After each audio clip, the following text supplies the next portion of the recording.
Morning, friends. How are you today? It's Ranunculus Day, and I can't wait to get them in the ground.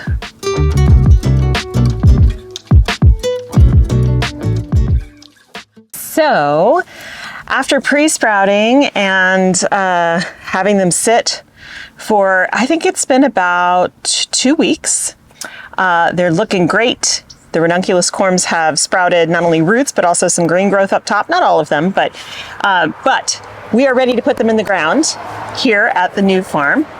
And I'm excited because after this, it's pretty much, I think I'll be done with planting.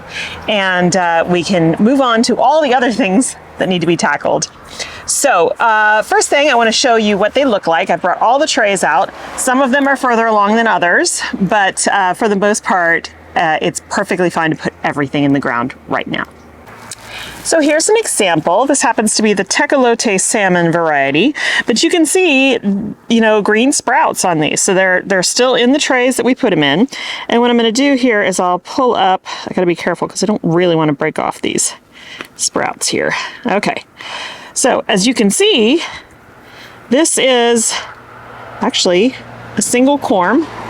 It's got multiple sprouts and all of those beautiful roots. Look at that. So this guy is more than ready to go in the ground. Not only do I know they're viable, but it also means that the root system is, had a good jump start. So going into the ground where we're going to have colder temperatures, all that kind of stuff, ranunculus do fine in cold temperatures, but it's given them a bit of a head start. So yes, you can plant just the dried corms right in the ground. And it's similar to pre-sprouting, but the pre-sprouting process keeps them in a very defined temperature range and moisture level and all that kind of stuff, and helps them, it gives them the most advantage to get those roots going. And that's really, just with any plant, that's the most important part. If you don't have a good root system, you're not gonna have good top growth. So I'm excited to get these guys in. Let's check real quick. Again, every time I pull up here, I'm terrified. I'm gonna go over and look at all the seedlings and find them gone. Let's go see how the situation is. Okay, looks like we're still looking good. So much anxiety. I've had problems with vertebrate pests in the past. 2 years ago, mice ate all of my ranunculus in my home garden and ate them down to nothing, so that I actually had to buy plugs in order to have any ranunculus that season. This is reminding me right now I need to put a staple in here and here. So I have had rodent problems in the past, but nothing like it has been this year. So I wouldn't even try to plant any of these in my home garden right now. I wouldn't have a crop. So far out here, knock on wood, the rodent population, which is definitely here, either has not found me yet, or, oh, now this is not good. Well, no, actually, they're fine. They're just floppy. So some of these got pulled up. These are stock. This happens, and actually this is usually birds that do this. They're edible. Stock are edible, and birds really love them. And some of these went into the ground way too young, and I knew that, so it's all right. I have more at home, more seedlings at home that I can come out and put in when they get bigger. But this part of the bed, I think what I'll do is I'll put hoop and row cover over it to keep the birds off. Yeah, the birds have definitely gone after these guys. And really all they do is they peck at the leaves, and either, they can, destroy the leaves, but mostly what happens is they pull the seedling out of the ground. So again, that's all right. It's stock. I planted a lot of it. You plant it super close together and I can pop more in here. Not really a big deal.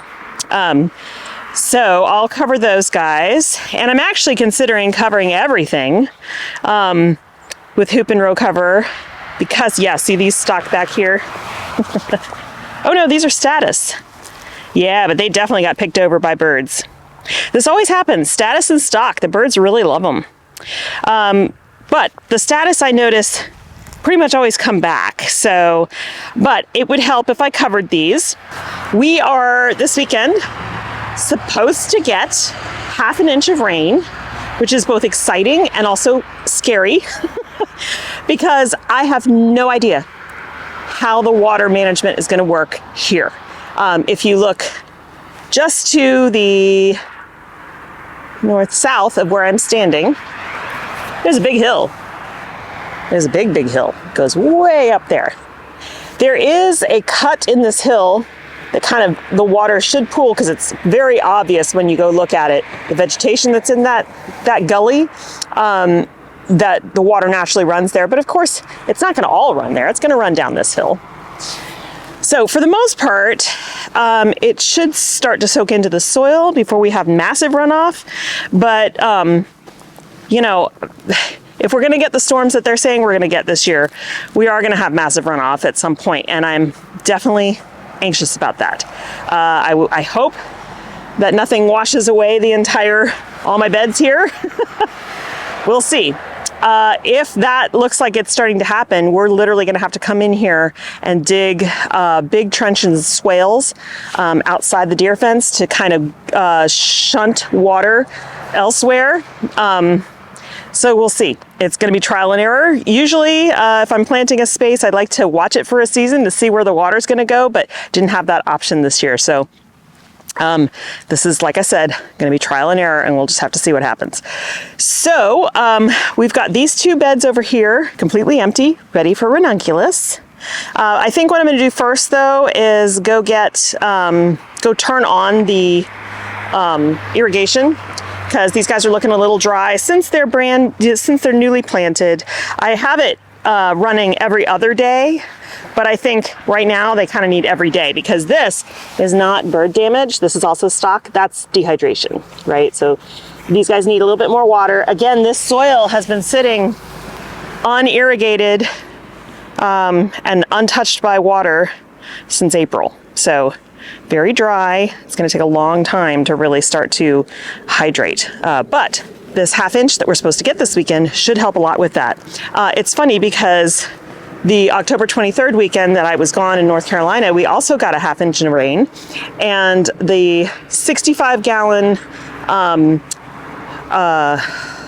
rain barrel that I have at home attached to the greenhouse, that went from being completely empty to being almost all the way full in that one ½ inch rain event.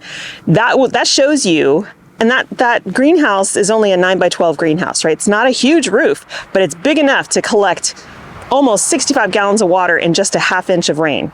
So that goes to show you how great water collection can be. Now, this roof is smaller, but I'm not worried about that. It's still going to provide me with water. So I had kind of hoped to get the IBC tote, which is going to go right here. I'm hoping to have two at some point. I had kind of hoped to get the gutter installed and all that stuff before the first rain event. But the first rain event was 2 weekends ago, but also this weekend. That's not going to happen, but that's okay. It's just the beginning of the rainy season. So I want to get that set up as quickly as possible. I'm going to take the measurement here today to see how long the gutter needs to be. And I think I can install the gutter. I could just screw it directly into the shed, because there's not a huge overlap of the roof line. And I think plenty of water will go right into the gutter. And then I need to figure out which side I want to put the IBC tote on. It holds 275 gallons. I need to see what the height is, how I need to build the platform with the concrete blocks, all that kind of stuff. So a little bit of stuff to do before that will go into action, but I'm really looking forward to that, to be able to have, because we don't have, I have irrigation out here, but I don't have a spigot. So if we need water, like to turn on a spigot and use water to, wash hands or fill something, we can't. So we have to go up 1,200 feet, which is not that far, but it's far enough, to the hose pipe and do it up there. So let me go turn on the irrigation, and then I'll come back and we will start transplanting these Ranunculus. Well, I got 400 planted and I'm out of space. So the first variety went from right here on that far bed almost all the way down. Then I picked up a second variety that went that way and then up until here. And then I have a variety here and also in this little section here. I need to put the rest in, but I don't have to do that today because the other 3 trays are not really like they haven't developed roots and all that kind of stuff yet. I can still have probably a good week on those if I want to. I just need to put them somewhere cool and dark. I'll probably just take them home with me and keep them moist in the garage until they completely start to leaf out and stuff. But they'll have to go in those back beds, which are not yet enclosed. So we'll hopefully this weekend, even if it's bringing up temporary, I can at least get some of those beds enclosed and then get those guys planted. In the meantime, I'm going to try to spread the rest of this straw. I have another bale in the shed. And then I'm going to put hoop and row cover over all the beds, mostly in advance of heavy rain. So when your seedlings are small, or even when the plants are big, if you get a really heavy rain shower, like pounding rain, it'll flatten them and sometimes break the stems, and then that's it. Like, they can lose leaves, but if they lose the stem, that's it. There's no going back. So I like to cover them when I know we're going to get a lot of rain, just so that, I mean, the water still goes through the row cover, but it will keep them from getting pounded by rain, and it will keep the birds off of the stalk and status. So, okay, I didn't film the ranunculus part planting because my camera keeps overheating and stopping. So I will try to get as much of this filmed as possible, but camera may stop then too. So we'll see. But it's just spreading straw, nothing super exciting. And then I'll show you how I put the hoop and row cover on.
So the straw is down. I want to explain why I use straw. There's a lot of different pathway options for folks, and a lot of it depends on your climate, right? So I wish I could be like the people I follow back on the East Coast who have living pathways. Beautiful, either cover crop or like some kind of native grass pathways that they mow throughout the season. Can't do that here. We are a very arid climate. So my focus is on weed prevention and soil production. So what I do is I use, and you could, I mean, I've also used dried leaves, like, you know, fallen leaves. However, in my area, we don't have a lot of like fall color, right? So we have some, but those are just ornamentals. They're not native. So our native trees for the most part are like oaks and stuff, which are evergreen. So the things that do drop, you know, oaks do drop leaves, but they're very thick, very pokey, these particular oaks, and they take a long time to break down. And I have found that if I have a pathway full of dried leaves, it becomes slick and matted, and the water kind of sits on top instead of percolating through. I've also found that to be the case if I use cardboard in the aisles. Now, cardboard in the aisles is great because it does suppress weeds very well. much better than just straw. But this particular straw, I get it in big bales from Tractor Supply, actually, because they have to come in big bales because I need so much of it. But it is mostly weed-free, which is great. The weeds that do pop up in it are just a grass that I then pick up and just actually feed to my chickens. I just pull it out and it's totally fine. So it does a pretty good job of weed suppression, but it also does not get slick and slippery when everything is wet and muddy. And I'll have less problem with that here because this is more level ground. My home garden slopes, and so that can get real dicey in the wintertime when everything is wet. You can really go for a tumble in that garden. So, all right. The other reason I choose straw is that it breaks down fast. And so what happens is it decomposes throughout the season, and it'll decompose faster over the winter because of the rains. And then when I go to rebuild beds or like flip a bed, I can scoop all the soil and everything that has decomposed out of the aisles, pile it on top of the beds, and that feeds the beds, makes better soil in the beds, and also nurtures the microbial life and everything in there. So that's why I do what I do. Now, I still need to put the hoop and row cover on, but it is 1 p.m. I'm like shaky hungry, so I'm gonna go home and eat, and then we'll come back out, and actually it'll be nice because the sun won't be as high, it'll be a little cooler. We'll come back out and I'll go over how to put the hoops that I use, where I get them, all that stuff, and then we'll put the row cover on. And normally I weigh the row cover down with sandbags, but I only have enough sandbags to do the home garden. What I do have here is tons of wood. So I'm going to use the wood to weight them down, and it'll be just fine. They don't have to be like Fort Knox, but it helps to weight them down a bit, because if you get a lot of wind or just heavy rain can actually kind of collapse them a little bit, and you don't want that to happen because that can crush your plants. So there's a balance there. All right, I'm gonna go eat, and then I'll be back and we'll finish this project. Okay, back from lunch. Feel better, not so shaky anymore. So these are the hoops that I use. They are metal that's pre-bent. I actually got mine from the Gardener's Workshop online. They sell them in packs of 5, I believe. But you can use PVC. You could bend your own out of conduit, whatever. But they go in the ground. These are actually made for market-sized beds, so it's good size. It's not too wide, although you can pull them to be wider if you need to. So they go into the ground. I don't like to keep them too far apart so that I don't get a big dip in the fabric. I anticipate it being kind of challenging to push these in because the soil is still very hard outside of the bed. So we'll see how that goes, but I think I'm going to try 8 of these per bed, and then I will break out the big brand new roll of landscape fabric, and we'll cover these beds. I'm only covering 1, 2, 3 beds because the Ranunculus haven't even started really coming up yet. They don't need to be covered. They'll be totally fine. But I want to protect what's here from the birds and the pounding rain. So I'm going to get started trying to get these guys in. Yeah, I could just see where the status was and got picked out. So need to start more status. Even though I didn't plant a big patch, the birds are just loving it. I don't know what it is about status. Birds just love it. And of course they love stock because stock is edible. So, all right, let's get started putting these in the ground.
Now you can see why floating road cover is called an infuriating material. Oh my God.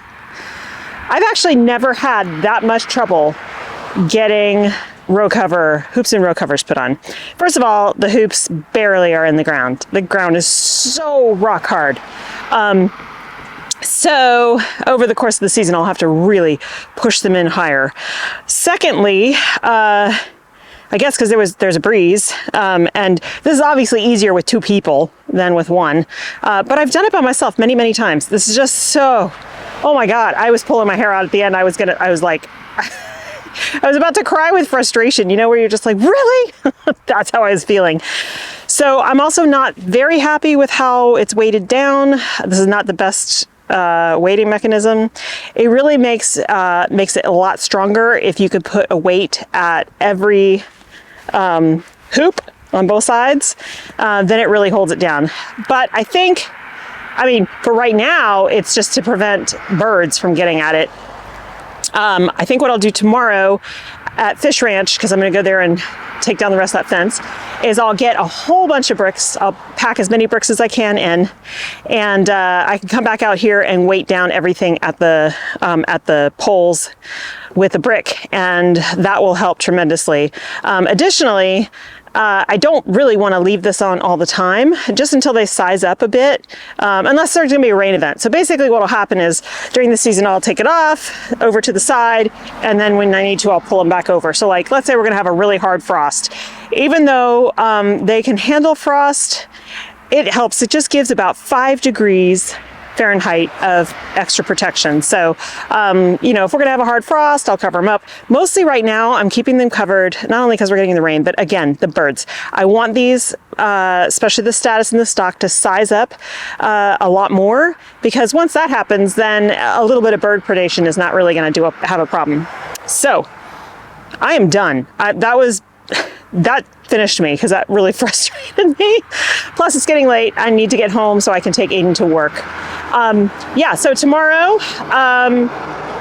I'll go out at Fish Ranch. I'm going to take down the rest of the deer fence and load up as much as I can, bricks, like I said, and as many other things as I can fit. The other thing I'm going to do is measure. I'm pretty sure it's 4 by 4 feet, but I also want to measure the height of the IBC tote, so we can see if we can fit it in the bed of the Rivian, because if we can, then we can get that over here on Saturday in advance of the rain. So before I leave today, I'm going to measure really quick what the gutter length needs to be, and I can get the parts that I need for that, and we can get that installed Saturday morning. I talked to Mike at lunch about needing to make sure the other beds are enclosed as well, because I need that space now. Not all of it, thankfully. So some of it will stay unplanted so that it will be there for rotation. And he said, no problem. Aiden is going to be at something called Ludi, which is a Latin convention in Sacramento, all day on Saturday, and he has to be at school by 7:30 that morning. So we're just going to get up with him, and when we drop him off, we'll come out here and start working, and we'll get as many ground sleeves in as possible, because we could use those and put up the real part of the fence, now that we've got these corners in, at least halfway to fence in the beds that we have so far. So yeah, I think we'll be able to get a lot done. It's supposed to rain Saturday and Sunday, but I think it's supposed to be Saturday afternoon into evening and into early Sunday morning, and then it should be gone. So basically just the overnight hours. So hopefully we can get 2 days of work in. All right. Thanks for listening to me babble. So I will see you guys tomorrow. Thank you for hanging out with me, and I hope you have a wonderful time in your garden. Bye.